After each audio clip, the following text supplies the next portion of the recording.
प्रियंका की शादी सहारनपुर के एक शहर में ध्रुव से हो जाती है।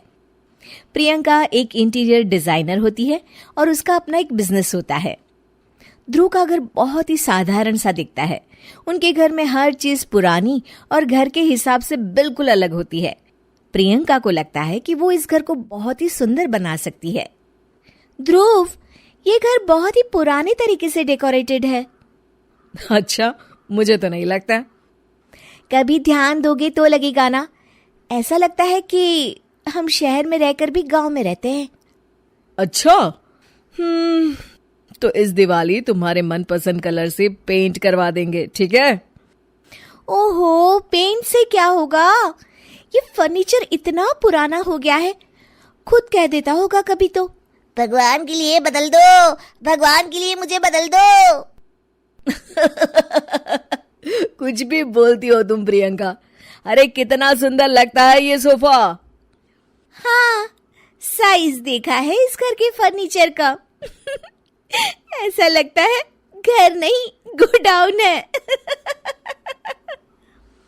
मुझसे नहीं, मम्मी और पापा से बात कर लो इस बारे में। ये सब उन्हीं की पसंद का आया है। हाँ, तभी तो इतना ओल्ड फैशन है। कुछ कहा क्या? अरे कुछ नहीं। आप जाइए, ऑफिस जाइए। ध्रुव ऑफिस चला जाता है और प्रियंका अपनी सास से बात करने की सोचती है। मम्मी जी, मैं क्या सोच रही थी कि अगर हम इस संदूक को यहाँ से हटा दें तो काफी जगह बच जाएगी ना। हाँ, इसे हटा देंगे और सामान कहाँ रखेंगे? अपने सर पर? अरे मम्मी जी, आप ऐसी बातें क्यों कर रही हैं? देखिए ना, उसमें से एक भी चीज तो काम की है नहीं, तो क्यों ना हम उसे बेच दें। नहीं बहू, उसमें हमारे पुराने घर का बहुत ही अच्छा सामान है। पापा जी, ये घर भी तो पुराना ही लगता है। एक दिन प्रियंका की सहेली प्रिया उसके घर आती है। प्रिया घर को देखकर हंस पड़ती है। इतनी अच्छी इंटीरियर डिजाइनर का ससुराल तो किसी पुराने म्यूजियम जैसा लगता है। क्या बताऊं, यहाँ तो किसी को फर्क ही नहीं पड़ता। अरे जब सीधी उंगली से घी ना निकले ना, तो उंगली टेढ़ी कर लेनी चाहिए। हाँ, शायद तो ठीक कह रही है। अगले दिन प्रियंका की सास सोफे पर बैठी होती है तो देखती है कि सोफे का कपड़ा नीचे से फट गया है। अरे ये क्या? ये कपड़ा कैसे फट गया? मम्मी जी, मुझे लगता है कि ये किसी चूहे का काम है। क्या? चूहा? फिर से? सास सोफे पर चढ़ जाती है। अब तो मम्मी जी चूहा इस सोफे में अपना घर बना लेगा। क्या? तो क्या करे बहू, तू ही कुछ सुझाव देना। मम्मी जी, हमें स्टील वाले छोटे सोफे बना लेने चाहिए ताकि चूहे को घर बनाने के लिए जगह ही ना मिले। तू सही कह रही है बहू। मैं अभी तेरे ससुर को बोलती हूँ नए सोफे लाने के लिए। मम्मी जी, नए सोफे लाने की कोई जरूरत नहीं है, हम इन्हीं से सोफे बना सकते हैं। आप बस देखती जाइए। प्रियंका सोफे तो नए बना लेती है, पर अब उसमें सिर्फ 2 ही लोगों के बैठने की जगह होती है। अरे ये क्या?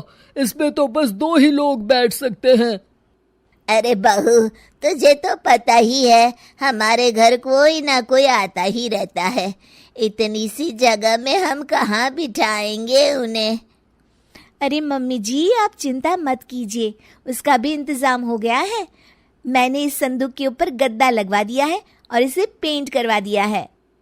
ध्रुव उस पर बैठने की कोशिश करता है, पर संदूक की ऊंचाई ज्यादा होती है, इसलिए उसे बैठने में दिक्कत हो रही होती है। प्रियंका, कम से कम ये तो देखती कि संदूक की लंबाई कितनी ज्यादा है। ये बैठने में बिल्कुल भी कंफर्टेबल नहीं है। अरे आप भी ना, ये आजकल ट्रेंड में है, आपको तो कुछ पता ही नहीं है। प्रियंका धीरे धीरे घर की पूरी काया पलट कर देती है। एक दिन प्रियंका के ससुर के कुछ दोस्त घर पर आते हैं। नमस्ते बेटा, कैसी हो तुम? जी मैं ठीक हूँ अंकल जी, आप कैसे हैं? आइए आइए, अंदर आइए।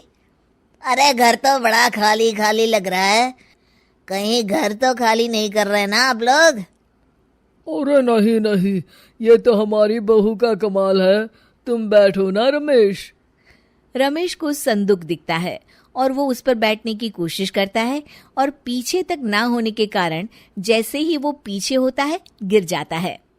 अरे रमेश, तुम ठीक तो हो ना? हाँ हाँ, ठीक ही हूँ, बस आज तो बाल बाल बच गया मैं। सब लोग गुस्से से प्रियंका की तरफ देखते हैं। अब रमेश अंकल को बैठना नहीं आता तो इसमें संदूक की क्या गलती है? नहीं बहू, गलती तो हमारी है जो तुझे घर का मेकओवर करने दिया। सही कह रहे हैं आप। बहू, तू हमारे घर को पहले जैसा ही बना दे।